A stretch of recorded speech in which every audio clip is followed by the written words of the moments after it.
Sencillo,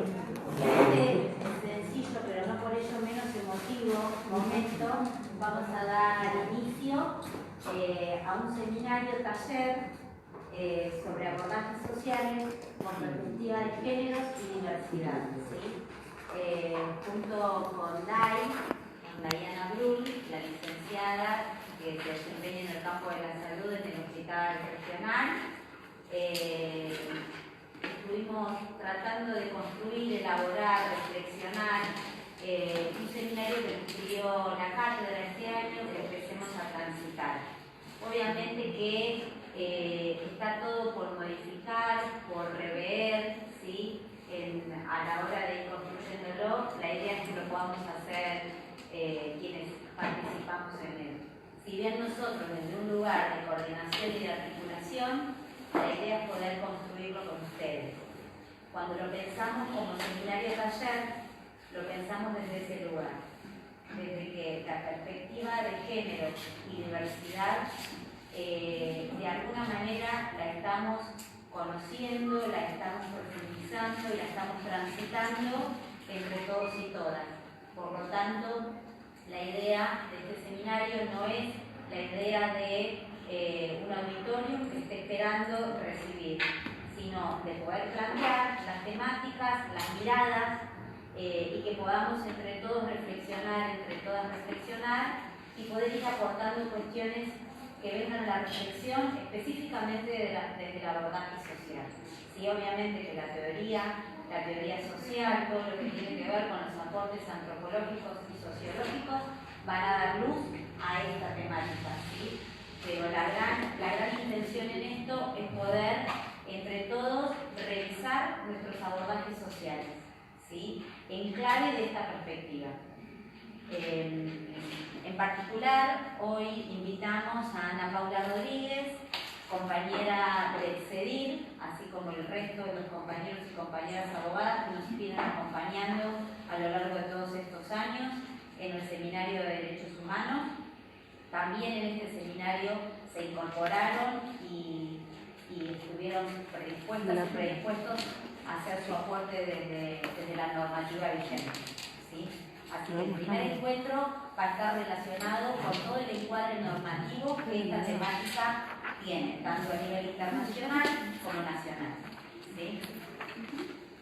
Sí, para contarles un poquito que hasta el año pasado el seminario era uno solo de intervenciones sociales con perspectiva de derechos humanos y a partir de este año decidimos de alguna manera despegarlo en dos, por eso acaba de terminar la primera parte, el primer seminario y ahora arrancamos con este.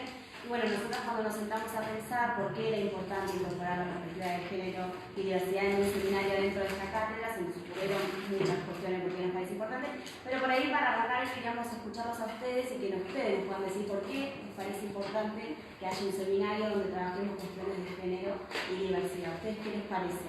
Porque quizás siendo una asignatura del quinto año, ya del último año, ya habrán participado en otros seminarios o en otros espacios, porque por suerte la universidad, digamos, se ayorna también y acompaña estos procesos donde ya no podemos mirar para otro lado en las cuestiones de género porque nos atraviesa. Entonces quizás ya participaron en otros espacios, pero ¿por qué les parece importante que lo traigamos acá? ¿Por qué les parece importante la perspectiva de género y diversidad? Sí, ¿qué piensan?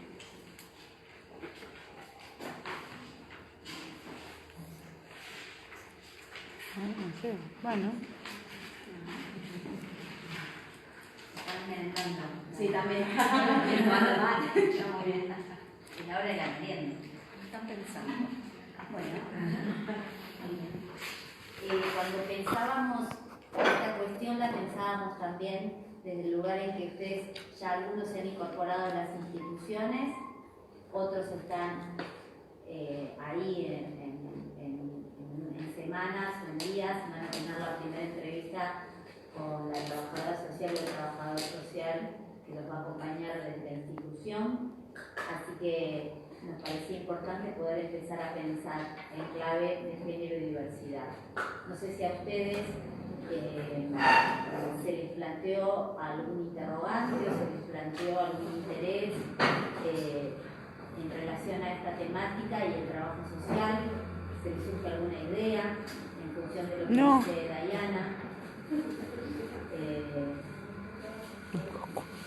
Si lo habían pensado, si alguna vez lo habían trabajado en alguna otra cátedra, esta temática, si habían realizado algún trabajo final o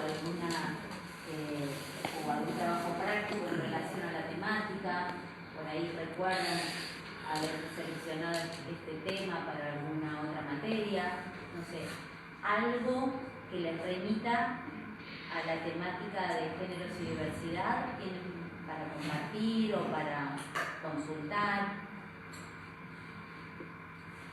Sí, en la cátedra de medicina tuvimos un taller con la agrupación Asociación AMI. Ajá, mira. Trabajamos más que nada los diferentes conceptos Bien, interesante. como experiencia en una familia. Porque por ahí también la idea es un poco empezar a incorporar lo que forme parte de la currícula, que más allá de que uno después elija dónde quiere ir a participar, de alguna charla, jornada, seminario, congreso, lo que sea, que realmente esto se incorpore, que forme parte de la currícula, más allá de que después decidamos ir a otro lado también a seguir formándonos, ¿sí? Y un poco en base a eso es que ahora lo vamos a compartir mejor. No sé si escucharon de la ley Micaela, de qué es lo que esto sanciona, de qué es lo que incorpora, que es un poco esto, ¿no? La formación y la capacitación obligatoria. Yo participé. Nosotros participamos como gestión, fuimos todos capacitados en la ley Micaela. ¿Cuándo? Hará 2 meses Bien. o 1 mes y medio, no recuerdo la fecha, pero este año fue. Bien. Y un poco nos parecía importante y de alguna manera innovador poder empezar a hablar en clave de géneros y diversidad desde el lugar en que la contribución del pensamiento feminista hacia el trabajo social, ¿no? Es decir, las contribuciones que el pensamiento feminista hace para tener luz a la hora de nuestros abordajes sociales, ¿sí? Si pensamos que nuestra disciplina, nuestra profesión, básicamente está feminizada desde el lugar en que un alto porcentaje que llevamos adelante la disciplina somos mujeres, por un lado, y por otro lado, que un alto porcentaje de los denominados sujetos, usuarios, pacientes, personas que asisten a los servicios en los que nosotros atendemos, son mujeres. Entonces, aunque querramos escapar a esto desde un aporte que va a ser pensamiento feminista a nuestra forma de abordarlo, ¿sí? A nuestra forma de conocer y saber y sentirnos como mujeres que ejercitamos nuestra disciplina también, de alguna manera subordinados a un poder patriarcal, tanto quienes ejercemos nuestra disciplina como aquellas mujeres que acuden a buscar ayuda a nuestros servicios. Entonces, si nos paramos desde ese mínimo y básico lugar, que es mirar a aquel que atiende y a aquel que va a ser atendido en clave de patriarcado, en clave de subordinación, partimos de una base en la cual nos va a hacer mirar la cosa desde otro lugar. Entonces, un poco les preguntábamos, porque muchas veces, si bien claramente es porque estamos ahora hablando de esto, tiene que ver porque muchas mujeres, hace muchísimos años, si queremos hablar de la historia europea, hablamos de 1930, las primeras mujeres anarcofeministas, y de ahí en adelante. Entonces, si bien los procesos son largos y tediosos, estamos acá también hablando y estamos centradas acá de alguna manera por esas mujeres que han venido contribuyendo con su lucha. Y seguramente que somos conscientes de eso y por eso muchas hoy están en esa actividad que hay hoy en relación a la presentación nuevamente del proyecto de ley. Pero no queremos y creemos que lo debemos incorporar a nuestra perspectiva de abordaje social, además de nuestra mirada como militante, como ciudadana, como ciudadano, que va por la calle y que tiene un pensamiento y un paradigma de donde se para mirar el mundo. Pero no queremos que quede solo ahí, queremos que quede además en una clave a la hora de abordar socialmente la cuestión social. Entonces, desde ese lugar es donde las y los invitamos a reflexionar y pensar en esta clave. No sé si vos querés comentar algo más de la cuestión de la organización. No, bueno, van a ser 6 encuentros, este seminario, generalmente en el mismo horario. Si llega a haber un cambio de horario, obviamente lo vamos a avisar. Y sí, les queremos contar que para el último encuentro, el sexto, habíamos pensado una dinámica distinta en la que sean ustedes quien elija la temática que quieren trabajar. Después, esta información la vamos a compartir igual en el Facebook, vamos a generar una encuesta para que ustedes puedan elegir entre alguna de esas temáticas o ingresar alguna, o haber alguna opción para que ustedes sumen algo si ven que no está incorporado en estos días que nosotros tenemos. Vamos a subir qué se va a trabajar en cada encuentro para que no lo repitan, y también recuerden lo que vimos en el seminario anterior de derechos humanos, porque por ejemplo trata de una temática, pero supongamos que a ustedes les pareció que la quieren volver a ver, que hay algo que quedó incompleto y la quieren sumar, no hay problema. Sí, vamos a poner una fecha como de cierre de esa encuesta, más que nada para tener tiempo nosotras para convocar a las expositoras, los expositores que quieran que puedan venir a dar esa temática. Como hoy hay mucha gente que, como bien decía Ana, está acompañando las intervenciones que se están haciendo por la presentación del proyecto de interrupción legal del embarazo, vamos a volver a repetir esto el martes que viene, y seguramente recién para la otra es que vamos a estar ya cerrando esta cuestión de elegir la temática del sexto encuentro, ¿sí? Es decir, si bien la perspectiva es géneros y diversidad, dentro de géneros y diversidad hay diferentes temáticas a abordar, desde la trata hasta cómo se lleva adelante hoy una interrupción legal del embarazo en Mar del Plata, ¿sí? Entonces, como no podemos abordar en el seminario todas las temáticas de género y diversidad, las vamos a poner para que elijan una para el final del seminario, ¿sí? Y en cuanto a la bibliografía, en la carpeta de bibliografía que ya está en el Drive, van a ver una que dice interseccionalidad. Eso se creó el año pasado a partir de uno de los núcleos problemáticos que trabajamos. Siempre es una demanda la bibliografía, así que ahí ya está, como para si la quieren ver. Además de lo que las diferentes expositoras nos vayan enviando, que también todo se va a subir junto con los videos de los seminarios que se van a grabar igual que el seminario anterior. Después cualquier consulta que tengan, obviamente nos escriben. Que bueno, le damos paso a Ana Paula. Bueno, hola, ¿cómo estás? Vamos a hablar un poquito en los minutos que nos quedan de la temática de derechos humanos, géneros y diversidad, desde una mirada normativa o de lo que tenemos legislado hoy en día en Argentina, pero no solo a nivel nacional, sino también interamericano e internacional, porque estos 3 elementos forman parte de nuestro derecho y son cuestiones a tener en cuenta porque están vigentes, ¿sí? Más allá de que estén o no especificados en una ley sancionada por el Congreso de la Nación, ¿sí? En primer lugar, bueno, el marco normativo que tenemos en cuanto a género y diversidad es amplio. Este PowerPoint después lo van a estar mandando las licenciadas. Tenemos un relato de lo que es la normativa, tanto a nivel internacional como el comunitario, interamericano y nacional, en el marco de lo que es género y diversidad.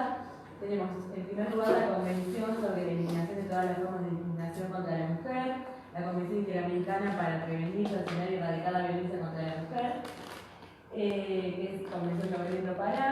Tenemos un protocolo facultativo, las leyes de tipo femenino. Tenemos también, por otra parte, leyes que vinieron a mejorar lo que es la cuestión de género en Argentina, como es, por ejemplo, la incorporación del femicidio como un homicidio agravado, la derogación de la figura del alimento para los casos de delitos sexuales, que era el perdón por parte de la víctima al agresor. Por otro lado, la ley 26.485, que es la ley de protección integral para prevenir, sancionar y erradicar la violencia contra las mujeres. La ley de trata, que es la 26.364, que está modificada por la 26.842, y como anticipaban las licenciadas, la ley Micaela, que establece la capacitación obligatoria para todas las personas que integran los poderes del Estado, ya sea ejecutivo, legislativo o nacional. Toda esta normativa, no vamos a hacer mención ahora a lo que es cada artículo en particular, porque entiendo que sería tedioso más para alumnos o alumnas que por ahí no forman parte de la temática de lo que es el derecho específicamente, pero sí sepan que es muy fácil acceder a toda esta normativa, por ahí si lo quieren utilizar como parte del trabajo final, no sé cómo lo van a plantear las licenciadas. Hay una página que es oficial, que es Infolex, que ahí pueden encontrar toda la información relacionada con las leyes que están vigentes en nuestro país. Es info de información y lex de investigación. Ahí siempre van a tener dos opciones, que es el texto completo de la norma o el texto actualizado. Seleccionen siempre el texto actualizado para ver lo que está vigente hoy en día, porque el texto completo puede contener disposiciones que ya estén derogadas, es decir, que el Congreso haya dicho que ya no están vigentes o que no constituyen ley hoy en día, ¿sí? Asimismo, tenemos los principios de la Carta, la Convención Interamericana contra toda forma de discriminación e intolerancia, que es de la Organización de Estados Americanos, pero que no está todavía ratificado por Argentina, pero como Argentina forma parte de esa organización, es probable que en algún momento lo esté. La Ley de Educación Sexual Integral, Ley de Matrimonio Igualitario, de Identidad de Género, de Reproducción Médicamente Asistida, la modificación del Código Civil y Comercial, que viene a traer varios cambios en lo que respecta a género y a la violencia en particular, y bueno, el decreto de necesidad de urgencia que reconoce a los hijos e hijas de familias comaternales, ¿sí? Como les decía, me parece que en esta instancia ponernos a hablar de cada una de las quizás no tan productivos, pero sí que sepan que existen y que pueden acudir y cualquier consulta lo podemos ver, ¿sí? En particular, lo que me parece interesante destacar en este punto es que, como les comentaba al inicio, nosotros en Argentina no tenemos solo las leyes que el Congreso sanciona que nosotros vemos, como puede ser, por ejemplo, el Código Civil y Comercial, el Código Penal, la ley, por ejemplo, el proyecto de ley de interrupción voluntaria del embarazo. No son las únicas leyes que tenemos, sino que en nuestra Constitución tenemos un artículo, que es el 75, inciso 22, que lo que hace es reconocer a determinados tratados internacionales de derechos humanos la categoría constitucional, es decir, un tratado internacional en materia de derechos humanos que esté ratificado por el Estado es tan ley para nosotros y tan supremo como la Constitución Nacional. Por lo tanto, ¿qué significa esto? Que los jueces están obligados a acatar estas directrices que tienen los tratados, y nosotros como ciudadanos y ciudadanas, y eventualmente como operadores y operadoras, ya sea del derecho, desde la intervención social, desde el Estado, tenemos la posibilidad de exigir su cumplimiento, ¿sí? No solo a través de los tribunales, sino también a nivel administrativo y en cualquier área del Estado, y también en empresas privadas, en instituciones que tengan carácter de ONG. Este tipo de parámetros que establecen los tratados internacionales en materia de derechos humanos tienen que respetarse por todos los ciudadanos y ciudadanas de Argentina, ¿sí? La población de los ciudadanos y ciudadanas. En este contexto nosotros tenemos comités. Lo que importante de lo que es, por ejemplo, en el ámbito interamericano, la Comisión Interamericana, la Corte Interamericana y los distintos comités, es que lo que hacen estos organismos es interpretar las leyes o normas contenidas en esos tratados internacionales. Entonces, como un tratado internacional o interamericano, regional, es sancionado en un momento puntual de la historia, puede ser que esté visto de una forma estática, ¿no? Porque de acuerdo a lo conocido hasta el momento y conforme los consensos logrados en un momento histórico particular. Pero así como la sociedad avanza, la idea es que las leyes también. Entonces, la interpretación que estos órganos dan a los tratados internacionales o regionales hace que en general sea más extensiva, y es muy importante porque lo que hace es que esa interpretación que tienen estos órganos internacionales o regionales sea la forma en que deben interpretarse esas convenciones o tratados. Entonces, para nuestros jueces y juezas es obligatorio, o cuanto menos es una directriz, el hecho de seguir ese lineamiento. Por lo tanto, ahora vamos a ir viendo algunas interpretaciones que han ido haciendo estos órganos y que nos ayudan a entender las temáticas de géneros y de diversidad en un contexto con una perspectiva, ¿no? Con perspectiva de género y en un contexto ampliatorio en cuanto a los derechos humanos reconocidos, ¿sí? A nivel internacional, la convención que tenemos es la Convención sobre la Eliminación de todas las formas de discriminación contra la mujer, que las siglas en inglés son CEDAW, por eso se conoce así en varios ámbitos. Bueno, está aprobada por ley en Argentina desde 1985. Es por ese motivo que les contaba que es importante tener en cuenta estos parámetros que quizás no están tan a mano en la legislación nacional, pero que sin embargo forman parte de nuestro derecho, ¿sí? Y esta convención lo que hace es tratar la temática de discriminación contra la mujer en distintas esferas. Bueno, tenemos distintas definiciones, por ejemplo, bueno, acá tenemos específicamente lo que considera discriminación contra la mujer, en cuanto a que constituye toda distinción, exclusión o restricción basada en el sexo,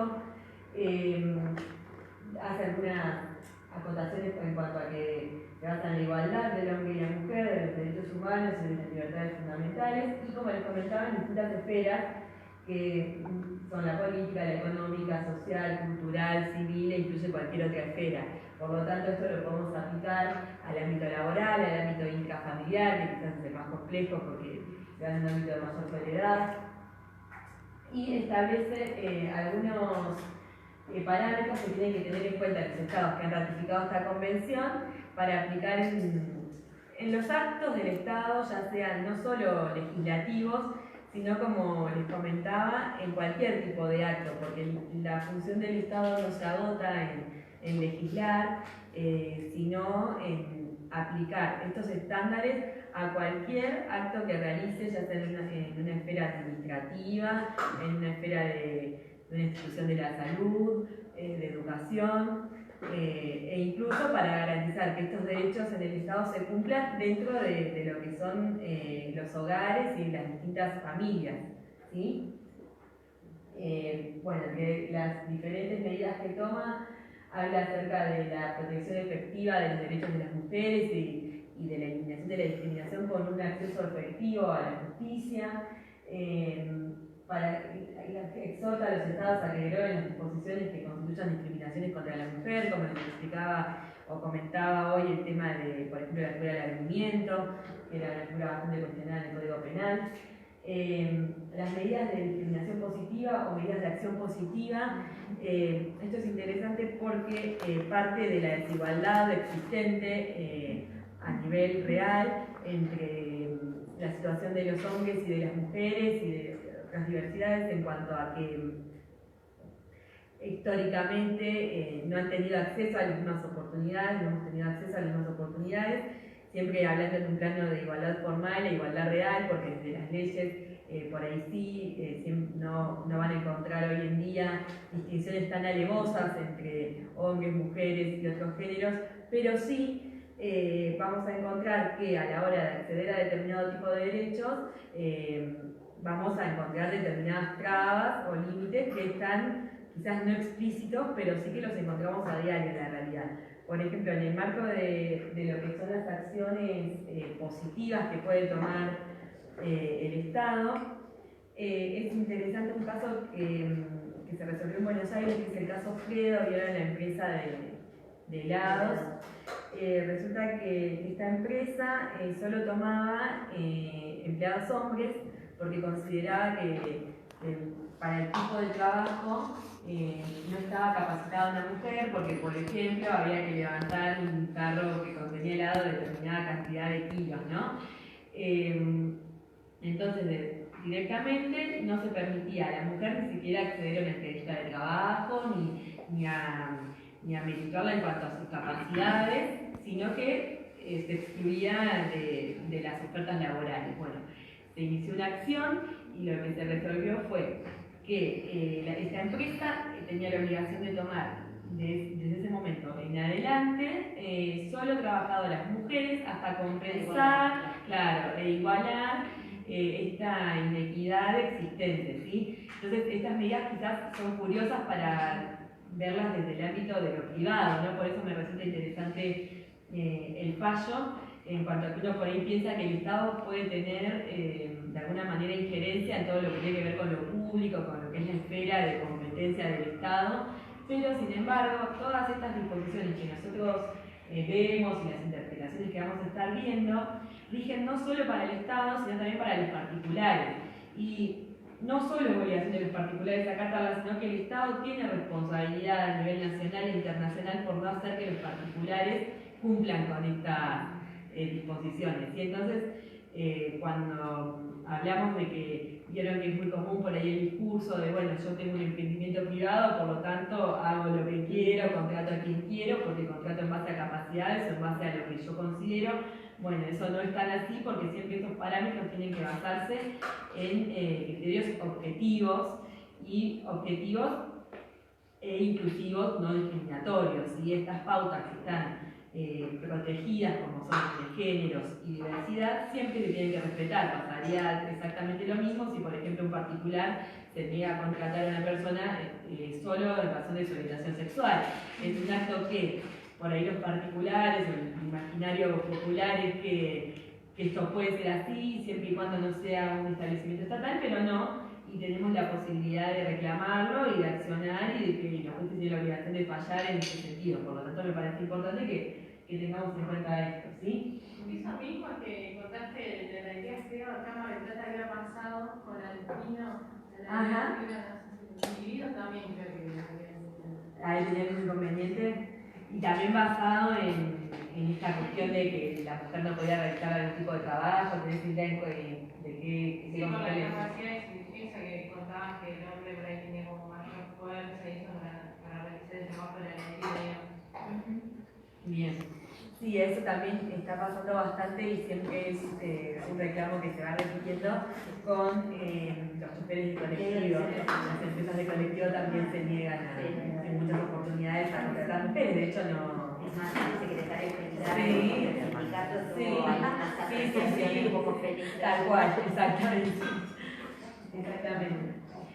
Algo también que me parece interesante para destacar es que esta convención exhorta al Estado a modificar los patrones socioculturales de conducta existentes, por lo cual, con lo que tiene que hacer el Estado es tomar medidas que eliminen las prácticas que son ya forman parte, digamos, de la costumbre del país o de la sociedad, que llevan a discriminar a la mujer, en particular en este caso, en razón de su género, ¿sí? Asimismo, bueno, el reconocimiento de la responsabilidad de las funciones de crianza y de cuidado, tanto en las funciones de maternal y de paternal, y bueno, de carácter genérico, ¿no? Tomar cualquier otro tipo de medida que sea beneficiosa para poder alcanzar esos objetivos que fija la Convención. En este sentido, hay una recomendación general, que es la número 33, sobre el acceso de mujeres a la justicia, que la realizó el Comité para la Eliminación de la Discriminación contra la Mujer, que es el comité que aplica e interpreta esta convención que estamos viendo, y da algunas pautas para el acceso a la justicia de las mujeres. Bueno, como ven en el Power, en cuanto a la justiciabilidad, la buena calidad del servicio de justicia, la rendición de cuentas del sistema de justicia, el suministro de recursos a las víctimas, porque siempre volviendo en esta temática sobre lo mismo, ¿no? Una cuestión es la igualdad formal, lo que las leyes nos dicen, y otra es el verdadero acceso de una mujer a la justicia, por ejemplo, si una mujer está teniendo una problemática de violencia de género y vive en un barrio periférico, no cuenta con recursos, y los tribunales quedan en el centro, y ni siquiera por ahí tienen el conocimiento de que puede hacer algo con la situación que le está pasando, bueno, no estamos hablando de un verdadero acceso a la justicia, ¿sí?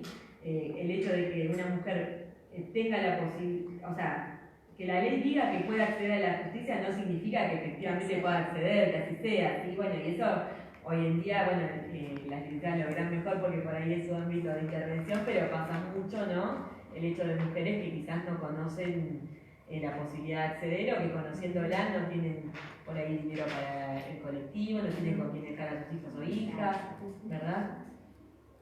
Bien. Bueno, y en cuanto a la revisión de cuentas de los sistemas de justicia, hay una oficina de la Corte Suprema, que es la Oficina de la Mujer, que se encarga un poco de esto en cuanto a que releva los casos seguidos por violencias de género, incluso también no solamente saliendo del ámbito de lo que es las violencias, también analiza otros indicadores, como por ejemplo la cantidad de empleadas que existen en la justicia,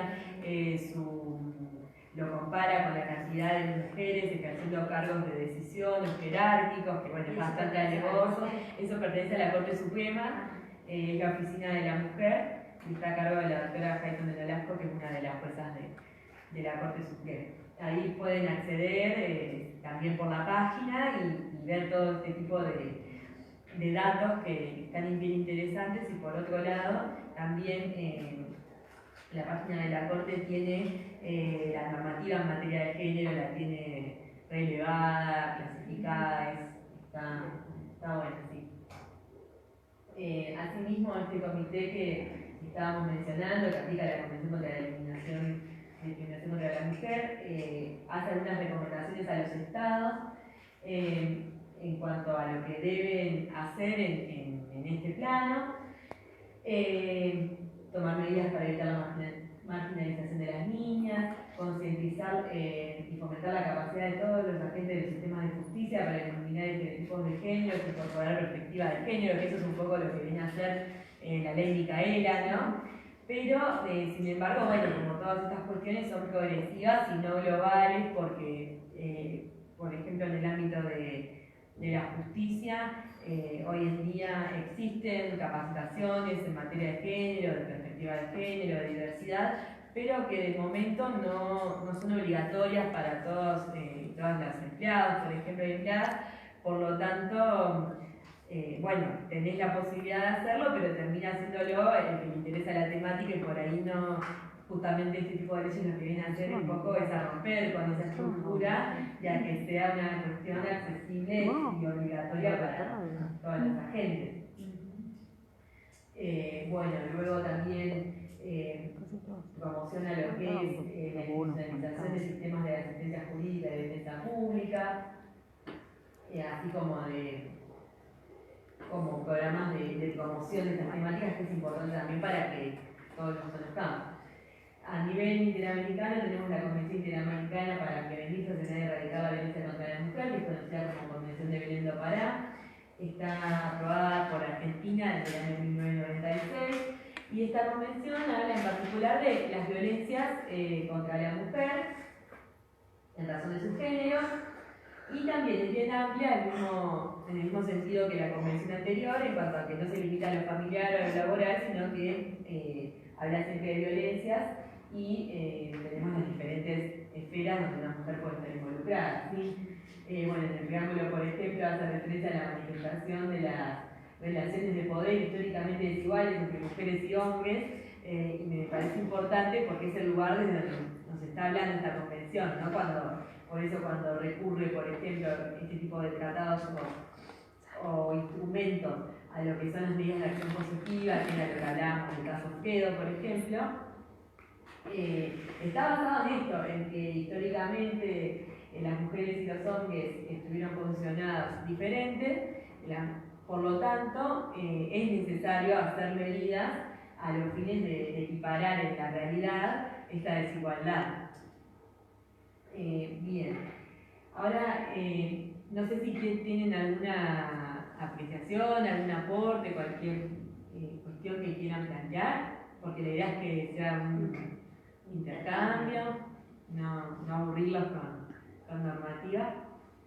Si alguno tiene alguna cuestión, lo dice o no. No sé si se entiende bien, porque de hecho es una pregunta que yo me hago bastante seguido también, la diferencia entre la violencia ejercida hacia la mujer por su condición de mujer, que la violencia, como en estos casos que estábamos hablando, que por ahí surge en el ámbito de lo laboral y que no sé cómo se resolvieron estos casos que vos traes o que mencionaba ya la compañera, pero que por ahí no sé si lo quieren hacer pasar como que es algo que surge en el ámbito de lo laboral, no porque que no le pasa por ser mujer, sino que te podría pasar también siendo hombre, por ejemplo. No, claro, por ejemplo, en este caso de lo que era el caso Fedor, fue un caso paradigmático en cuanto a que lo trataron por la condición, o sea, la discriminación por la condición de género, ¿sí? Toda vez que una perspectiva distinta hubiera sido agarrar un caso individual y decir, bueno, esta persona no la contrataron porque su currículum no es igual al de fulanito, porque no tiene la misma cantidad de años de experiencia en la materia, porque no cumple con determinados requisitos que están pedidos para el trabajo. En cambio, lo que se hizo en este caso fue, y entiendo que en el caso de que ella comentaba apunta a lo mismo, ver la problemática como una cuestión integral y en razón del género, y por eso se toman medidas también que tienen carácter general y que, si te fijas, van más allá del caso concreto que se fue a plantear a la justicia, porque nosotros en principio desde la justicia resolvemos casos individuales, peticiones individuales, si bien existen las acciones colectivas, pero la mayoría son acciones individuales, un particular que reclama al Estado el cumplimiento de determinado derecho o la vulneración de determinado derecho. Y el juez resuelve, hace lo que se llama una norma individual, es decir, hace una sentencia que alcanza a esa persona concreta.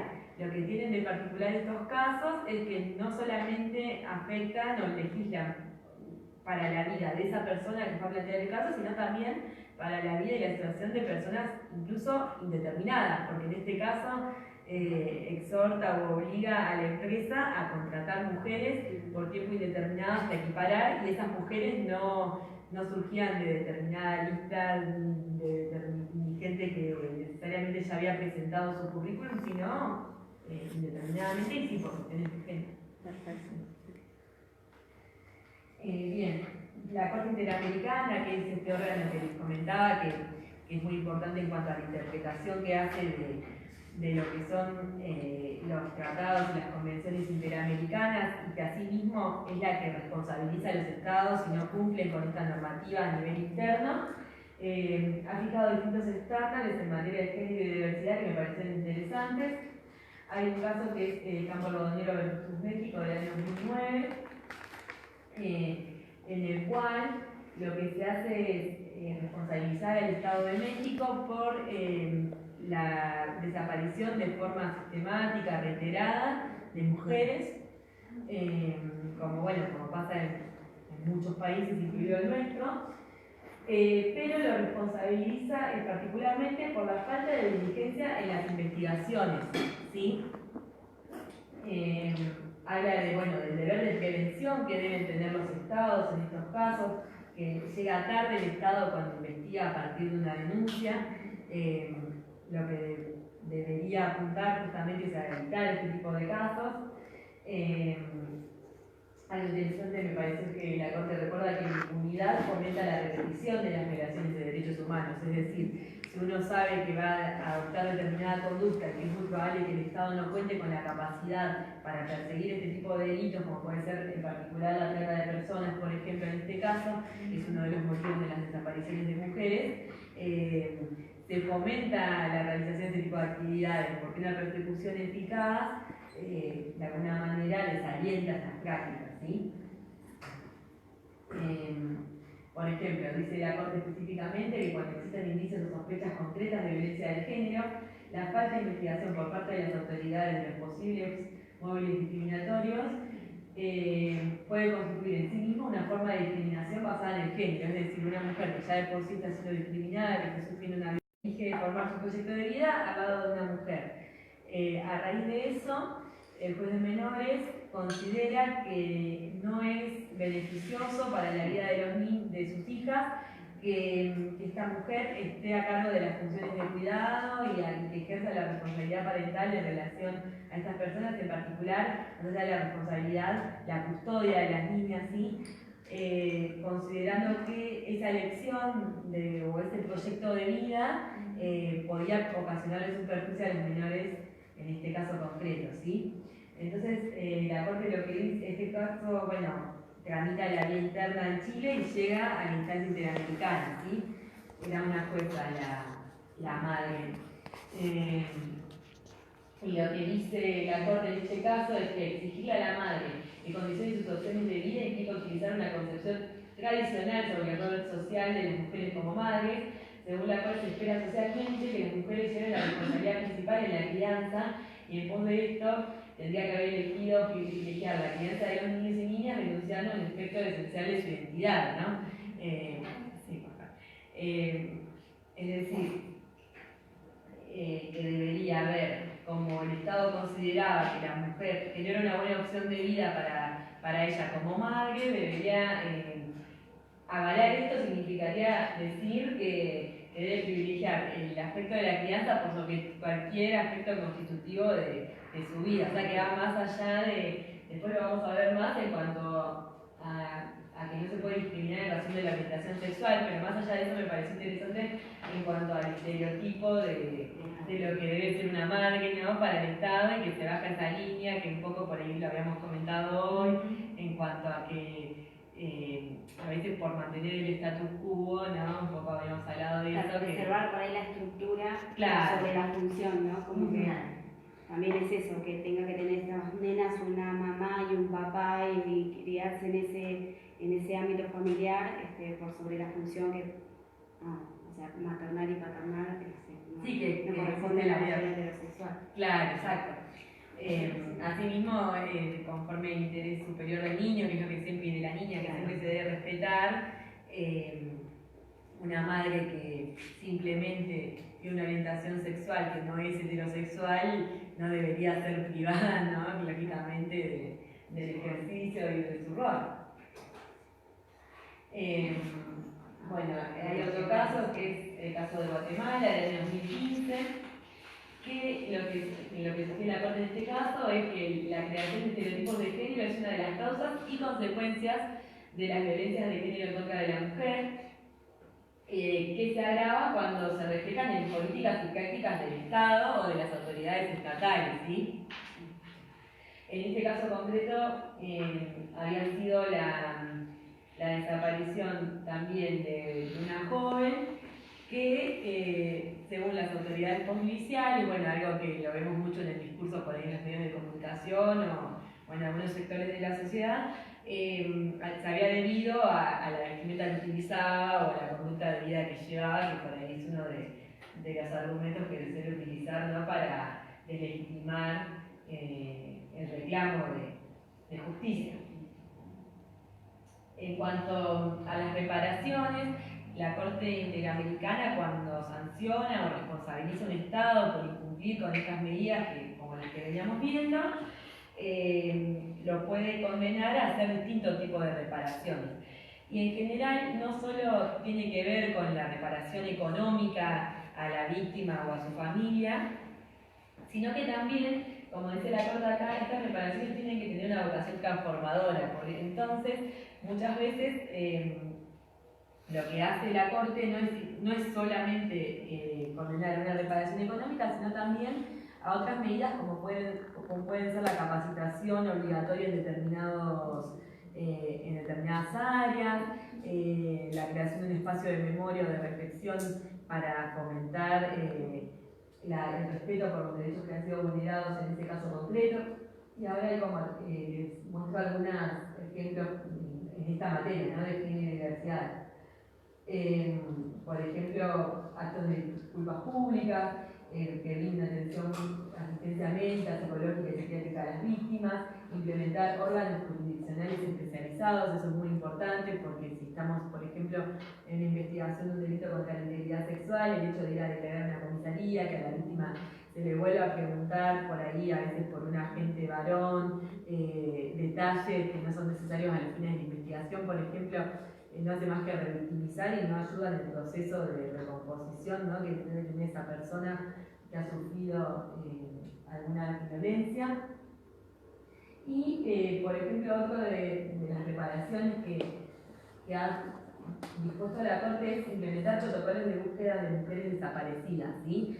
Y me pareció interesante los lineamientos que plantea porque, por ejemplo, habla de la actuación de oficio, del trabajo coordinado, de asignar recursos, porque nosotros podemos tener unos protocolos muy elaborados desde lo jurídico, pero si no tenemos los recursos y la estructura estatal para darle cumplimiento, no son más que letra muerta, ¿no? Incorporar bases de datos de personas desaparecidas, no descartar arbitrariamente áreas de búsqueda o posibilidades, lo vemos bastante frecuente, el hecho de que por ahí se oriente la investigación hacia determinada persona que se considera que se puede haber ido con esa persona y sin embargo se dejan de ver otras líneas que podrían ser fundamentales y como en todo, como habla de la simulación alguna, cuando una persona está desaparecida, las primeras horas suelen ser fundamentales para dar con su paradero y en este punto me parece importante destacar que no hay ninguna normativa que diga que deben pasar determinada cantidad de horas para uno poder hacer la denuncia, ¿sí? ante la comisaría, ante la fiscalía. Vieron que es muy frecuente el hecho de que una persona concurra y le digan no, tiene que ser 24 horas, que tiene que haber desaparecido, si no, no te podemos tomar la denuncia.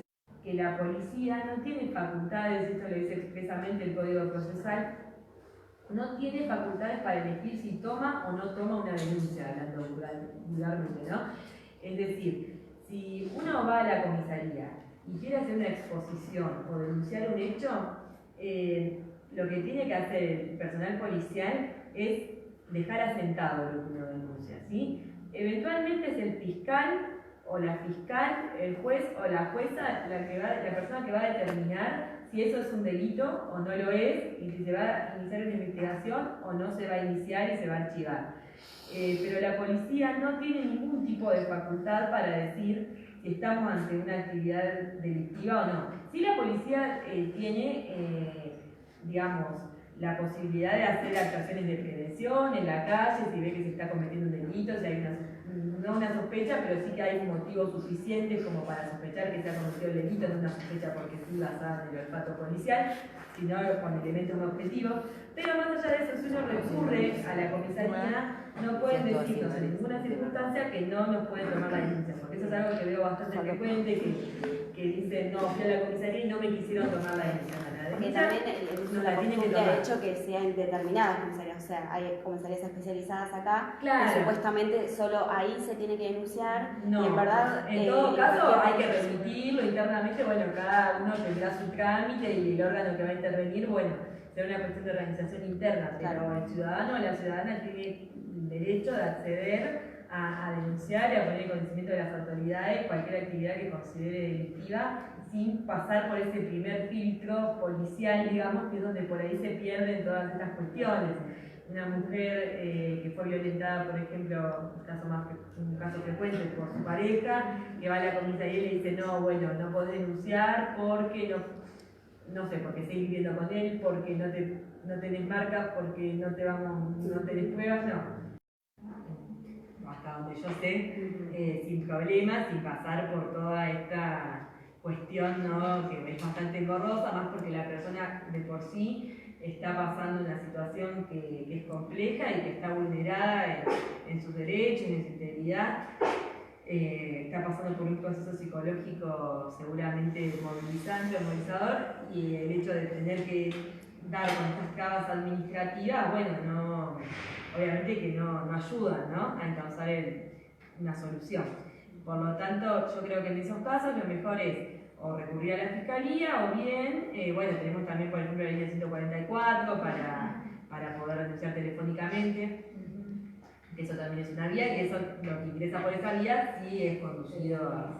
Sí, hay ejemplos que por ahí la persona no estaba en conocimiento a dónde ir, como el celular generalmente está en manos de la persona, llama al 144 y el 144 se comunicó con una instancia municipal nuestra donde le preguntó dónde estaba y demás, y la instancia municipal hizo llegar, porque no sabía a dónde acudir, estaba en una situación de mucha soledad, en qué lugar podía comunicarse con alguien más cercano al domicilio donde estaba la persona. Así que el 144, más allá de la situación particular que están atravesando las compañeras y compañeros que trabajan en ese dispositivo, que también estaban complicados con el tema del cobro de sus sueldos, de sus condiciones laborales.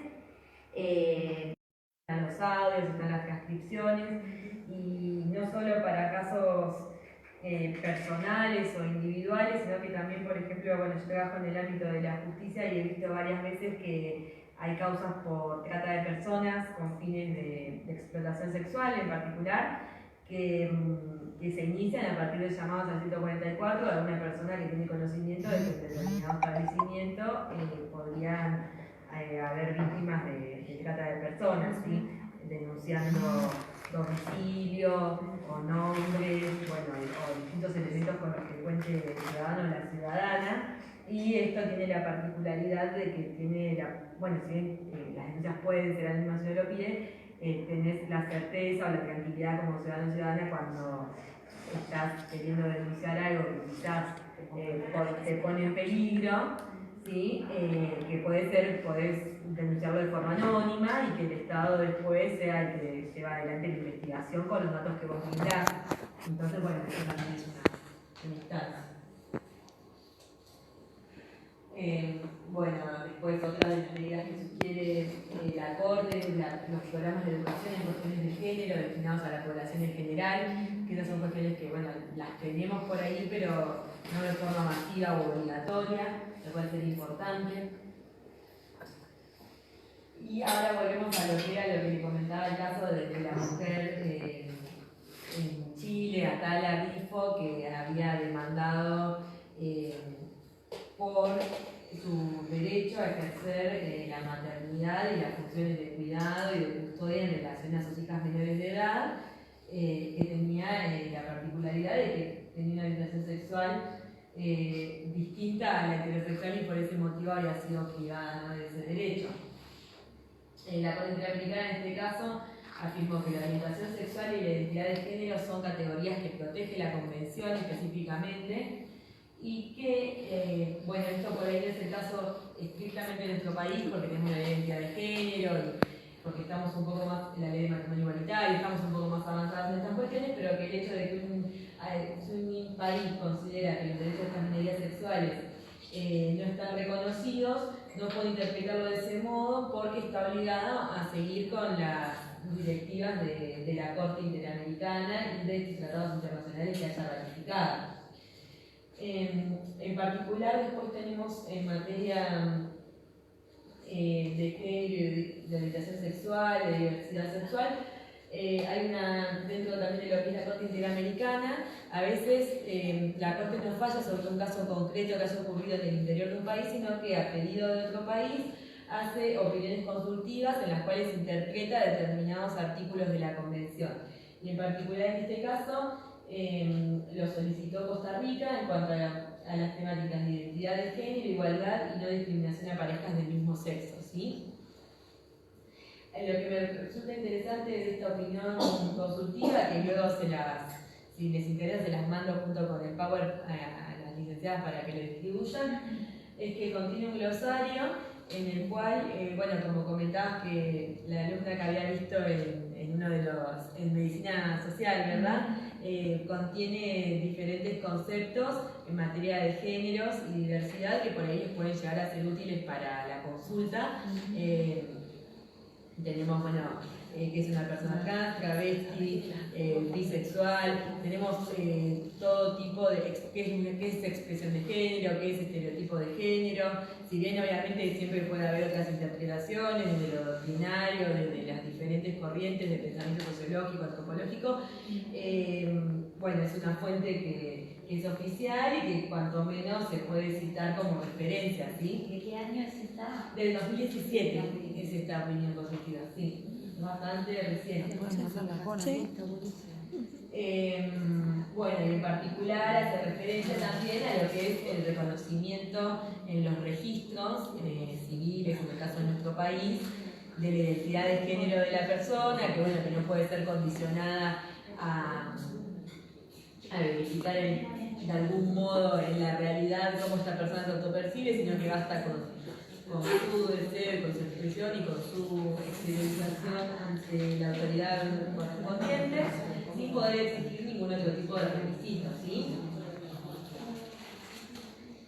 Por otro lado, vamos a ver un poquito lo que es la ley Micaela, que lo que establece es la capacitación obligatoria en género para todas las personas que integran los poderes del Estado, en temática de género y de violencias contra las mujeres. Bueno, la importancia de esta norma en particular va de hecho en cuanto a que establece la obligatoriedad, que era un poco lo que hablábamos hace un rato, en cuanto a que siempre quizás existen este tipo de programas o de cursos, pero que asisten las personas a las que están interesadas en esa temática de antemano y por otras motivaciones, y lo que diferencia, lo que viene a ser la diferencia, si es que esto se hace realmente efectivo en todos los poderes del Estado y en cada estamento, para funcionarios, para empleados, empleadas, funcionarias, es el hecho de que bueno, toda persona que cumple una función pública va a tener que estar capacitada en estas temáticas, ¿sí? Tanto que integre los poderes ejecutivo, legislativo o judicial. La autoridad de aplicación de esta ley es el Instituto Nacional de las Mujeres, que entre otras cuestiones es la que está a cargo de la línea 144 que hablábamos hoy, y tiene observatorios de las violencias contra las mujeres, también de los llamados que reciben en el marco de la línea 144, hace distintos análisis, interpretaciones, estadística, para observar, digamos, distintas variables en estas temáticas de género y de violencias contra las mujeres, ¿sí? En particular, Mar del Plata adhirió a la ley nacional mediante una ordenanza, que es la número 18.292, que se aprobó en el Consejo Deliberante, y bueno, en ese marco, hace poco estuvo nuestra senadora Barranco dando la capacitación. Y básicamente, bueno, lo que se espera de la ley Micaela es que se vaya implementando de forma inmediata en los distintos estamentos de la función pública, ¿sí? Bueno, y por último, acá en la universidad la estamos aplicando. la están aplicando. Somos la primera universidad nacional que la aplica, la ley Micaela. Claro, fuimos capacitados, todos los que somos gestión, ya fuimos en esta línea capacitados. Después que adhirió. Sí, ni bien se adhirió, ya salió. Hicieron una capacitación para, en principio, secretarios, rector, vicerrector, todo lo que son autoridades de nivel central y unidades de gestión. Sí, yo les comentaba hoy que, por ejemplo, en el ámbito del Poder Judicial, si bien hay capacitaciones que dependen de la Corte Suprema y en particular de la Oficina de la Mujer, que uno puede acceder incluso de forma virtual, de momento no se está aplicando de forma obligatoria y general, porque no todos los empleados y empleadas estamos capacitados o capacitadas en ese ámbito. No hemos recibido ninguna directiva en ese sentido que sea exactamente obligatorio. En provincia tampoco. En provincia, de provincia. Yo trabajo en Poder Judicial de Nación y nada de momento.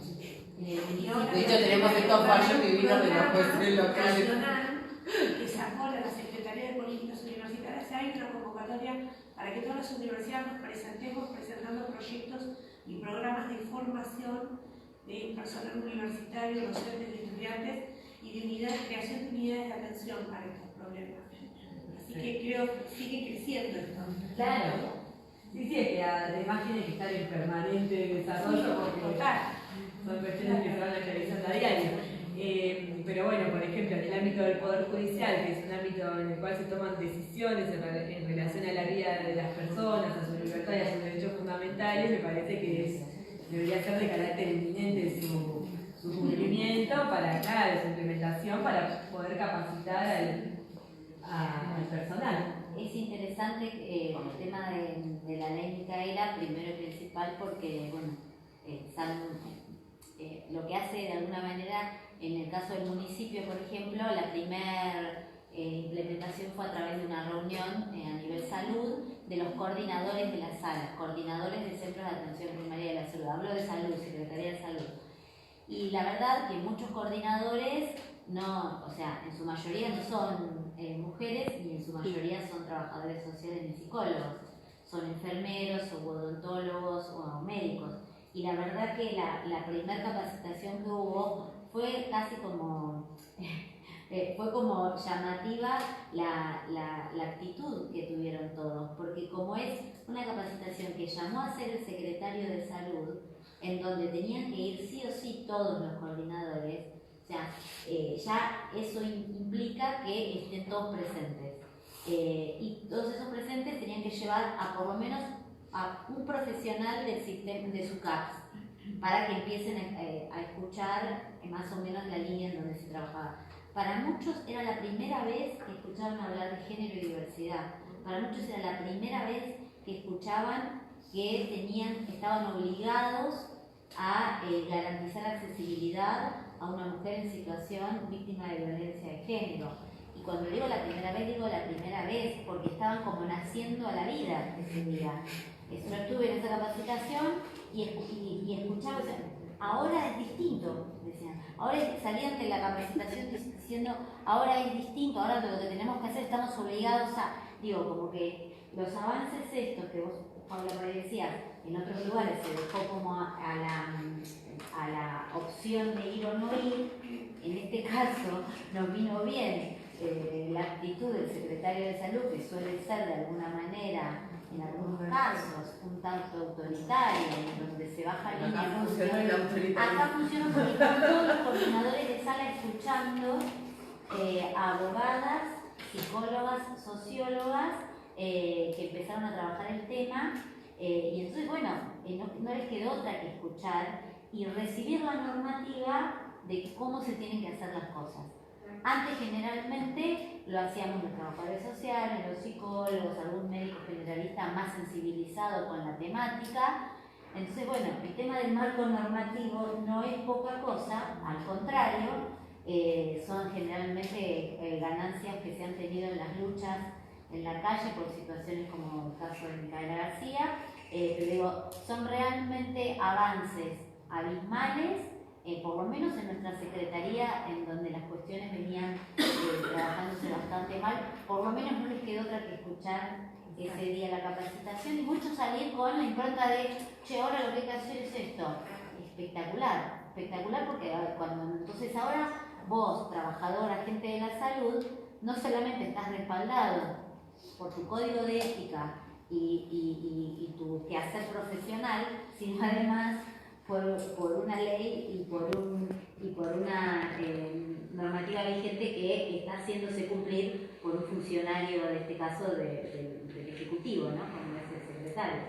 Claro. Entonces, no es poca cosa. Claro, y por ejemplo en el ámbito del Poder Judicial tenemos que, por ejemplo, en el marco de una audiencia testimonial, indagatoria, dependiendo que es un testigo o es una persona imputada, es algo tan sencillo como tratar a la persona conforme su identidad de género autopercibida, que en muchos casos constituye una nueva vulneración de sus derechos. Por ahí la persona está ahí por una cuestión totalmente distinta, pero esto no hace más que incrementar que por ahí incluso hasta desde el lenguaje estamos construyendo realidades, ¿no? Como en algún punto, y por eso la importancia de la capacitación obligatoria de todo el personal de estos ámbitos. Incluso pensaba en esto de cuando detienen a gente trans, Sí, exacto. y que, por ejemplo, acá en Mar del Plata hay un único juez de garantía que ordena la detención en las 50. Claro, Está estrictamente. Claro. Ordena la detención en las 50. Y si no, ordena el traslado. Pero digamos, la mayoría de los jueces de garantías, cuando detienen, van a parar a la 44. Claro. Exacto. O sea, vulnerándoles el derecho a la identidad, claramente. Exacto. Bueno, y por último, hoy el 18 de marzo estamos en el Día Internacional de Acción por la Salud de las Mujeres, y es el día que se está presentando nuevamente el proyecto de ley de interrupción del SIDA. Asimismo, el proyecto viene a definir algunas cuestiones, en particular, acoge la definición de salud integral que tiene la Organización Mundial de la Salud, y aclara que las expresiones mujer u otras identidades con capacidad de gestar y mujer o personas gestantes son equivalentes. Asimismo, aborto e interrupción voluntaria del embarazo lo son para la definición del proyecto. ¿Lo son o no lo son? Lo son. Lo son. Y bueno, por otro lado, establece, al igual que el proyecto anterior, determinados parámetros como el hecho del consentimiento informado, del plazo en el que debe ser cumplida el requerimiento de la persona, que son 5 días desde que lo pone en conocimiento de la autoridad, previo a este consentimiento. Asimismo, por ejemplo, el hecho de que a la mujer o a la persona con capacidad de gestar se le expliquen sus derechos y alcance de la medida que estaría por tomar en su lengua, conforme sus capacidades, que tenga accesibilidad. Por otro lado, puntualmente trata el tema de las personas menores de edad, que van a tener que necesitar la asistencia de sus progenitores o responsables legales cuando tienen menos de 13 años, entre los 13 y los 16 años no necesariamente, solo cuando corre riesgo la vida de la persona. Justamente estuvimos trabajando una situación de la nena de Jujuy. Ajá, sí. Que por ahí se puede ahondar un poquito en la cuestión normativa de Sí, claro. tema, porque veíamos la ausencia que teníamos de formación para poder abordar una problemática de este tipo y decíamos cómo entraba en contradicción. Esto traigo lo de la mañana, el grupo de la mañana, no fue en este grupo, lo de las estudiantes de la mañana. Pues decían, bueno, desde el nivel de que la ley de la protección y protección de los derechos de los niños es una niña, sujeto del derecho, hasta dónde se juega la autonomía y la posibilidad de expresar su propia voz por fuera de la tutela del Estado y de los padres. Exacto. En este caso es fundamental la reforma del Código Civil y Comercial, que en el artículo 26 incorpora todo lo que tiene que ver con las personas menores de edad y el consentimiento y la autonomía, ¿no? Tiene como pauta rectora el interés superior del niño, niña o adolescente, ¿sí? Entonces, ante un caso en el que la voluntad de sus responsables legales difiere de la voluntad de la menor o de la persona con capacidad de gestar, va a ser un tercero que en este caso puede llegar a judicializarse, pero con la intervención y la opinión médica mediante el que resuelva, teniendo siempre en cuenta qué es lo mejor para ese niño, niña o adolescente, no qué es lo que consideran los padres en ejercicio de lo que antes se llamaba la patria potestad y hoy se habla de responsabilidad parental, ¿sí? Por lo tanto, lo que hace el nuevo código es establecer distintos niveles de autonomía para el menor o la menor o la adolescente. Bueno, se considera adolescente a la persona que cumplió 13 años. Si la persona es menor de 13 años, va a necesitar en todos los casos la asistencia de sus responsables legales. Si no, si tienen de 13 y 16 años, ya tiene otro grado de autonomía, y en la medida en que en la historia clínica no figure que tiene alguna patología o algún tipo de cuestiones de dificultad existente, claro, que de alguna manera agrave su situación, también va a tener la posibilidad de decidirlo, y a partir de los 16 años, o sea, si hubiera alguna condición que agrave su situación de salud, tendría que ser en principio con la asistencia de sus progenitores o responsables legales. En el caso de no coincidir, va a tener que intervenir un tercero, pero teniendo en cuenta la opinión del médico en cuanto a la situación y teniendo en cuenta el interés superior del niño, niña o adolescente.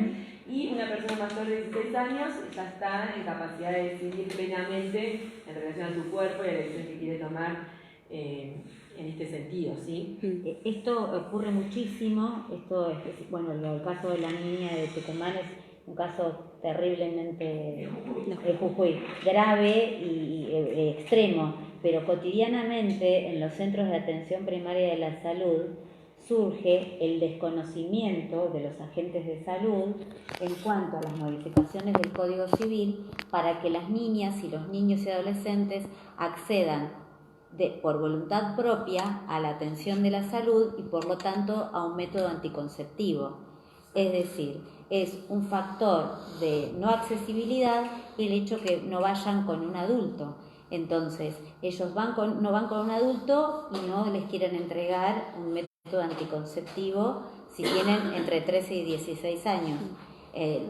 Primero y principal, porque como siempre, ¿no? Lo que decimos, tenemos muchas leyes de avanzada, muchas leyes que incluyen y garantizan los derechos, pero no tenemos agentes de salud capacitados y formados en este avance de inclusión, de políticas de inclusión.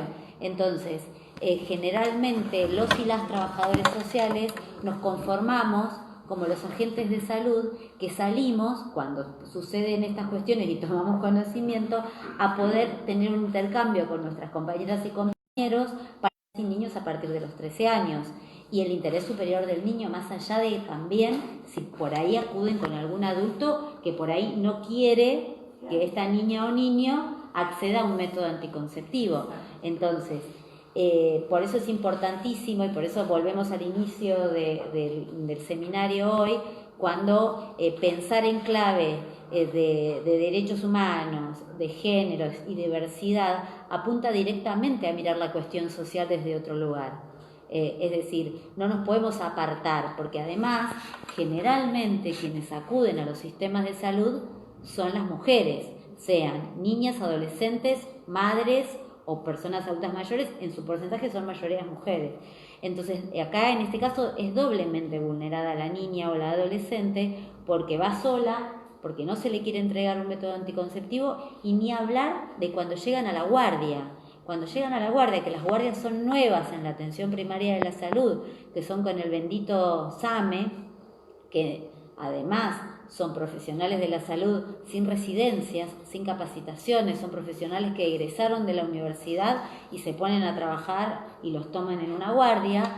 Entonces, bueno, es doblemente compleja la situación para nuestras niñas, niños y adolescentes cuando son menores de edad o cuando tienen la autonomía progresiva entendida por el nuevo Código Civil, que no, parece ser que no lo conocen. Entonces, realmente para nuestros abordajes cotidianos en el CAPS es importantísimo tener este conocimiento, tener esta mirada y pregonar por espacios de discusión y de ateneos o de reuniones de equipo para que esto se divulgue, se discuta, y generalmente somos los trabajadores sociales quienes hacemos este aporte, porque por ahí los compañeros psicólogos, como no tiene que ver con su objeto de intervención directamente, quizá siempre nos buscan a nosotros cuando tienen alguna situación particular como esta.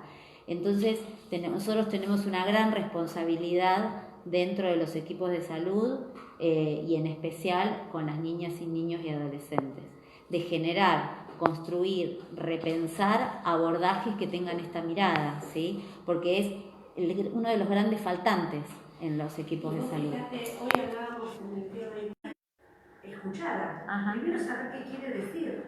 Segundo, si quiere decir algo distinto a lo que dicen sus padres, cómo nosotros garantizamos un lugar de escucha donde ella pueda expresar cuál es su interés, ¿no? No está preparada la institución porque tiene estos mandatos patriarcales, porque tiene esta lógica de poder autoritaria, vertical, tutelar, paternalista, adultocéntrica, no está prevista para justamente implementar estos avances normativos. Entonces resiste a la implementación de estos dispositivos, los repele, resistiendo en términos de rechazando, no una resistencia de poder creativa para construir de otra cosa, o sea, resiste vulnerando derechos. Entonces, nosotros tenemos una intervención importantísima y, como bien reflejar ese proceso, que no es espontáneo y no es natural, no está dado, es construido, es político, es cultural, es de disputa. Entonces, o sea, ahí somos nosotros, disputando ese sentido. Exacto. Es cuando hablamos del campo, ¿no? Claro. Del campo y de las categorías en disputa, y que bueno, que ahí nosotros, o sea, no podemos adoptar lo dado, lo que supuestamente está dado, ¿sí? Algo que más adelante lo vamos a trabajar con DAIS y seguramente va a ser algo que vamos a trabajar en algún encuentro específico del seminario, pero como para no dejar esta parte que tiene que ver con la presentación del proyecto, nosotros en Mar del Plata contamos con 11 CAPS, Centros de Atención Primaria de la Salud, que llevan adelante el protocolo de interrupción legal del embarazo. Es un protocolo que existe desde el año 2013, ¿sí? Por lo tanto, ese protocolo toma en cuenta las causales de salud, que por ahí sí vamos a explicar la cuestión legal específica, de dónde se toma y de qué fallo se toma. Nosotros en Mar del Plata logramos, a través de la red de profesionales por el derecho al aborto, presentarlo en la Comisión de Calidad de Vida del Honorable Consejo Deliberante y luego lograr una resolución del Poder Ejecutivo para que ese protocolo, que es nacional del antiguo Ministerio de Salud, sea refrendado y puesto en práctica, garantizado, respaldado por el Poder Ejecutivo, por el Secretario de Salud. Esa es una disputa, es una lucha que ganamos y en gran parte, se los digo, tiene que ver con el trabajo social. Esta red de profesionales en gran parte está conformada por trabajadoras sociales. ¿Es nacional o local? No, esta es local, pero está la red nacional. Red nacional. Pero la local fue la que primero se conformó y después se armó la red de las que trabajamos en los CAPS. Es como, perdónenme, en términos de este triángulo que hablábamos hoy, de Estado, mercado y sociedad, y yo decía, no todo viene del Estado hacia la sociedad, también puede haber iniciativas de la sociedad, de los profesionales, colectivos profesionales, los colegios, las asociaciones, hacia el propio Estado. ¿Ven? Este es un claro ejemplo. Es un claro ejemplo que de alguna manera se daba de hecho la red de chat de saber con quién contar en cada CAPS para acompañar a alguna mujer que se encontraba con la necesidad o con el deseo de hacer la interrupción legal del embarazo. Luego se armó la red de quienes estamos, tanto en el hospital regional, en el hospital materno y en los CAPS, que estábamos sensibilizados, no solamente sensibilizados, sino ocupados en la temática de garantizar que se lleve adelante el protocolo. Yo siempre digo, y decimos con las colegas, acá no se trata de ser más piola o menos piola, simpática o progre, sino que tiene que ver con fundamentos básicos de nuestro código de ética, para empezar desde la disciplina, se logró con mucho esfuerzo de profesionales de dentro del sistema que este protocolo sea leído y sea tomado en cuenta y sea respaldado por una resolución municipal. Entonces, nuestras prácticas hoy en estos CAPS están respaldadas por una resolución del Poder Ejecutivo, que no hizo más que, reconocer un protocolo que se trabajó a nivel del Ministerio, ¿sí? No es que lo que hace es siga su curso, pero eso es una acción que a nosotros, los profesionales de los CAPS, y a las mujeres que acceden también, porque siempre que se hace una intervención con la interrupción legal del embarazo, se intenta dejar clarísimo que esto es interrupción legal del embarazo, que esta mujer no está realizando una práctica ilegal, no está haciendo algo por fuera de lo legal en la cual va a ser. Entonces, por eso le damos un turno, tiene un turno en el GIS, se escribe en la historia clínica, se escribe en los registros, porque tiene que ver con llevar adelante un protocolo que está legislado. Entonces, en eso realmente, las chicas que trabajan, saben que gran parte de esto, de mucho trabajo y de mucha militancia, cuando también encontrás un espacio en donde podés llevar adelante la autonomía y de la disciplina, es en esto. Es decir, ¿cómo? ¿En el sistema municipal marplatense se logró esto? Sí, en el sistema municipal marplatense, ¿por quiénes? Llevamos adelante el sistema, por otras compañeras que no están en el sistema pero que la están militando, y por muchas otras compañeras que ya venían con el espacio de socorristas, que eran mujeres capacitadas que quizá eran o no eran profesionales, que vinieron militando el protocolo de ILE, que luego se fue armando la red dentro del sistema de salud, pero que en realidad viene respaldado por la militancia de las compañeras por fuera. Perdón, y también, para sumar a lo que estás diciendo, y también viene respaldado por el propio código, porque en realidad si nos ponemos a pensar en esto que hablábamos al principio de las interpretaciones, por más que muchas mujeres lleguen a los centros de salud sintiendo que están haciendo algo ilegal, el aborto es legal en nuestro país, está contemplado en el Código Penal bajo 3 causales, que ahora si quieren las vamos a trabajar mejor. Entonces, en realidad, si se hubiese interpretado todos estos años la causal salud como estamos pidiendo, porque entre el código y el protocolo no tenemos ley, que es lo que estamos pidiendo hoy. Entonces, pero en verdad esto ya está contemplado en el Código Penal y es lo que ha como quedado librado al azar. Y no sé si te recuerdan en el último encuentro del seminario anterior que contábamos que hay 33 CAPs en la ciudad y por qué solo 11 están implementando los espacios de la consejería y están dando ginecólogos, ginecólogas están recetando la medicación. ¿Por qué 11 de los 33? Y bueno, porque claramente, o sea, si 11 pudieron, el resto también. ¿Qué pasa en el medio? Que cada uno interpreta las causales, sacando violación, que es como, y vida, que son como muy obvias, digamos, la causal salud no tiene la misma interpretación. Por eso también estamos pidiendo la ley, pero en realidad esto ya está contemplado en el código. Y en esto de la militancia también, cada vez que llegan estas mujeres en ese estado, sintiendo que están haciendo algo como a escondidas, como que también es hora de romper con eso en las instituciones. Y cuando hablamos de perspectiva de género, estamos hablando con eso también. Yo cada vez que estoy en una entrevista en la que el ginecólogo o la ginecóloga o quien esté no aclara esto, realmente la militancia también hay que llevarla dentro del consultorio y aclararles y que no se vayan con ese mensaje de que están haciendo algo malo por fuera de la ley, porque no es así.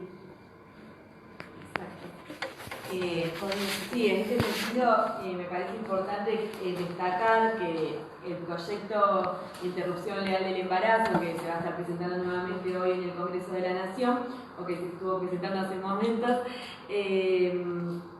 por un lado, bueno, lo que viene a hacer es a incorporar la posibilidad de requerir un aborto sin causales hasta la semana 14 del proceso gestacional inclusive.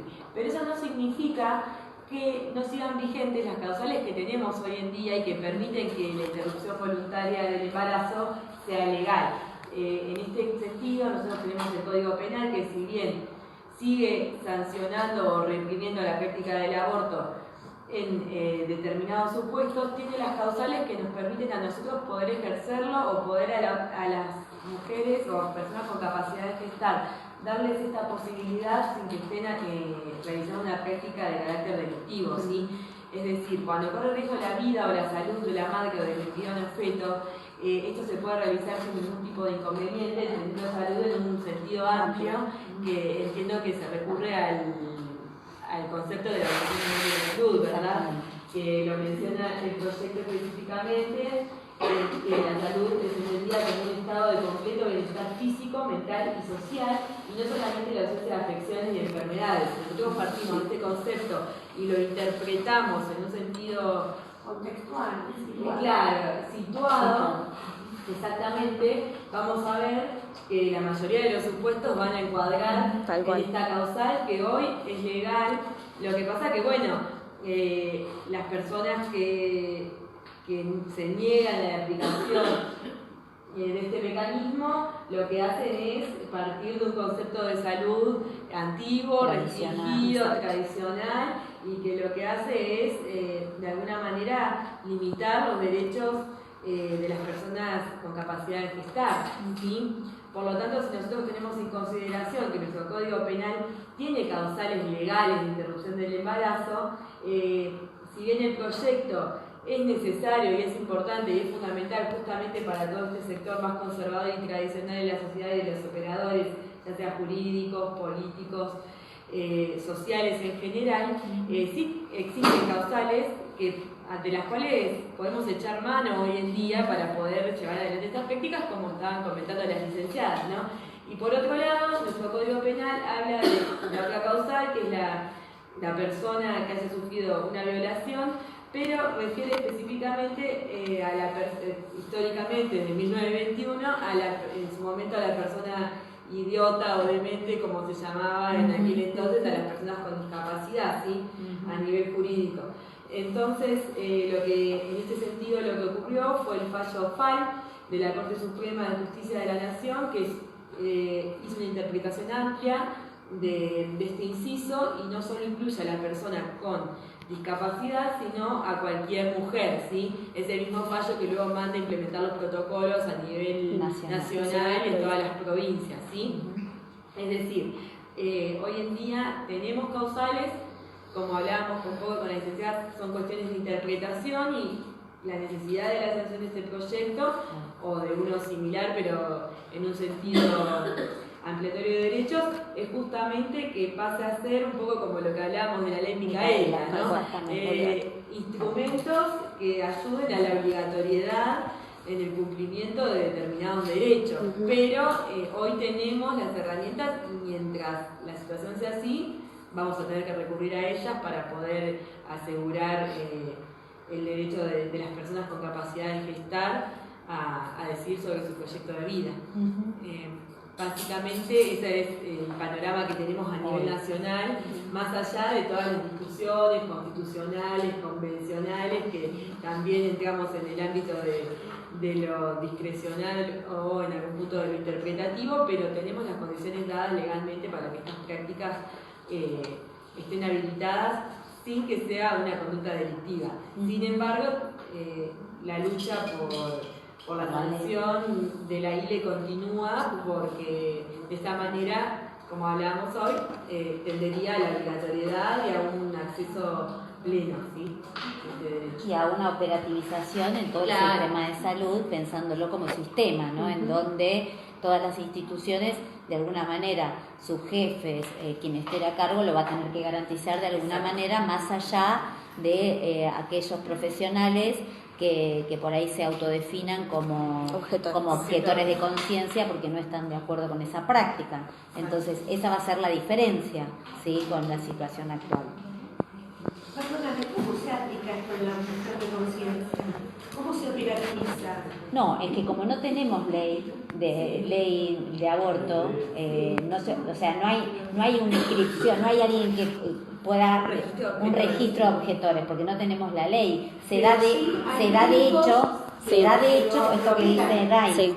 No dicen yo soy objetor de conciencia, pero en ese CAP no se lleva adelante el ILE. Entonces, en la zona sur, por ejemplo, no se manifiesta, pero se actúa. No se manifiesta, pero se actúa. En cambio, con la ley va a tener que existir un listado. Exactamente. O no, o va a tener que el jefe garantizar que la práctica por lo menos haya un profesional que lo lleve adelante. Más por ahí, si no va a ser, no va a tener que decir yo soy objetor de conciencia, pero ese jefe va a tener que garantizarlo a través de él o a través de otro profesional.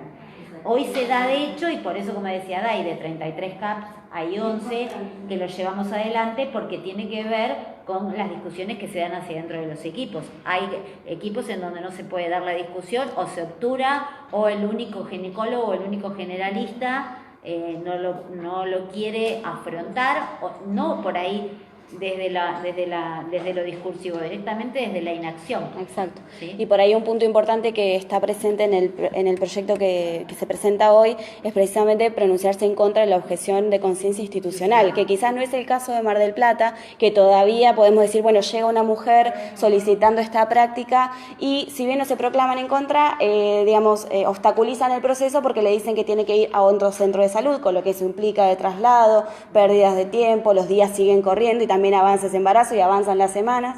Entonces esto hoy ocurre acá, pero pensemos que hay lugares en donde se proclama la objeción de conciencia institucional directamente. Se entiende un hospital o un centro de salud completo y no hay opciones. Tenemos 32 CAP más, bueno, claro, no, 11, pero más. Bueno, hay otros lugares en los que esto es mucho más grave de lo que hoy vemos acá. Entonces claro, es un punto importante que, bueno, veremos cómo se resuelve, porque el proyecto que se presenta hoy seguramente se va a someter a otros, que no es el único que se presenta, digamos, entonces ahí hay que ver qué se resuelve, pero es uno de los puntos también más importantes como para afianzar esta perspectiva. Claro, que la objeción de conciencia sea manifestada previo al exacto, por escrito. Sí, y que se garantice que entonces otro profesional realice la práctica. Claro, y un poco lo que hablaba Diana en cuanto a que hoy en día tenemos muchos profesionales que, si bien no se autoproclaman objetores de conciencia, sí obstaculizan a partir de un caso concreto la aplicación de la práctica, lo cual conlleva al mismo resultado que negarlo, pero porque ya se llega a un punto en el que dicen, bueno, de acuerdo al estado del embarazo, es peligroso para la vida de la niña, niño, adolescente, para la mujer, para la persona con capacidad de gestar, y llegamos al mismo resultado. Le va a realizar su práctica como profesional de acuerdo a claro. Es muy importante. Sí. Bueno. Exacto. No Sí. después problemas de que te acusen Exacto. o judicialicen por una práctica ilegal, no. Exacto. Claro. Y vieron que hace poco, Delictiva, porque incurren en el delito, o sea, claro, penal. hace unos días, de hecho, vieron que un obstetra, un Sí, médico fue sancionado. por justamente obstaculizar el acceso al aborto de una persona, pero justamente por esta cuestión de las dilaciones innecesarias a partir de la necesidad de la práctica. Ahora bien, o de la elección de la práctica, ¿no? ¿Innecesarias pusieron? Hablaron de obstrucción. Obstrucción. Sin embargo, cuando veo cuál es el delito que se le ¿Eso imputa, saben qué es? En lo concreto, las instituciones que cajonean, dilatan, demoran, matan hacen pases de una dependencia a otra de la decisión que hay que tomar, que por ahí está plasmada en un expediente, no sé, en la historia clínica. En la historia clínica. No sé cómo se instrumentará, pero eso da vueltas, entonces es muy interesante porque ahí hay un decreto que es de la dictadura, de la última dictadura cívico-militar que nunca se modificó, que es el decreto del procedimiento administrativo, que establece los circuitos, cuánto tiempo puede tener un funcionario del Estado un expediente. Vos no lo podés tener y letarlo, vos tenés que resolverlo y eso tiene plazos. Entonces, incluye ese decreto la dilación administrativa, esto de demorar innecesariamente la gestión de una demanda, por motivos no aclarados, ¿no? Claro. Los licitados. A mí lo que me pareció de esta sanción en particular es que cuando voy a ver el delito que se le imputa es incumplimiento de los deberes del funcionario público. ¿no? Entonces eso te deja pensando. Sí, el Código Penal en particular, pero lo que te deja pensando es que estamos en un supuesto de un profesional de un hospital público, pero ¿qué pasa si esa misma práctica la realiza Una clínica. un profesional de una clínica privada? Claro. Porque el delito de obstrucción al acceso al aborto no existe. Exacto. Como se lo... Claro. Por eso está encuadrado administrativamente, Claro. me llamó la atención. Pero de lo penal no. No, porque es Entonces, procedimiento derecho administrativo el que le están aplicando, en el ámbito del Estado. claro, de todos Es modos. cierto, en el ámbito privado nada. Entonces ahí tenemos, está bien, si todos los centros de salud y los centros de atención primaria fundamentalmente aplicaran el protocolo no tendríamos inconveniente, pero también para una persona puede ser más accesible por una cuestión o por otra, puede ser una elección acceder a una su obra clínica o un social. hospital Y sí. privado, claro, por su obra social. Bueno, ese es otro ¿Y qué tema. pasaría? Porque por cómo se difundió mediáticamente, decían condenaron o sancionaron, no sé qué palabra utilizaban, a un médico por obstruir el derecho a acceder a un aborto. Ahora bien, la obstrucción para acceder a un aborto no existe como delito en el Código Claro, Penal. claro. Recurrimos a la figura Recurrieron del a la figura incumplimiento del funcionario Claro, público. se recurre a la figura del incumplimiento de los deberes de funcionario público, pero eso nos deja todo un universo afuera. Afuera, y totalmente. Claro. por eso la necesidad, ¿no? de legislar. específicamente estas cuestiones. Sí. Que va a tipificar nuevas, ¿no? Seguramente Como- tipifique nuevas a figuras. raíz de eso nuevas figuras Claro. o que no sea necesario tipificarlas, porque no todo se tiene que resolver en el ámbito del derecho penal tampoco, pero sí cuando Claro. nosotros tenemos la obligación de tener un registro, por ejemplo, de objetores, si vos no lo cumplís, bueno, vas a tener una sanción específica Claro. en el ámbito de tu especialidad Claro, eso. también claro. y en cuanto a las normas de tu profesión. Claro. Así que bueno. Bueno, Bueno. nos excedimos en el tiempo. Un poquito. Así que bueno, la parte que decía Paula en relación al principio que ella expresó todas las leyes que marcan esta gran temática de diversidad y género, cuando le pasemos el power, mírenla bien porque eso va a definir por ahí, váyanse pensando en que esta es una perspectiva que va a tener muchas temáticas adentro y cada temática se va a referir o va a tener su respaldo normativo, por lo tanto eso también tiene que estar en el trabajo final a la hora de la selección de una problemática o un eje dentro de esta perspectiva, va a tener su respaldo normativo en todo lo que hoy hablamos con Paula, ¿sí? ¿Alguien tiene alguna pregunta, algo que quiera aportar, algo que quiera compartir?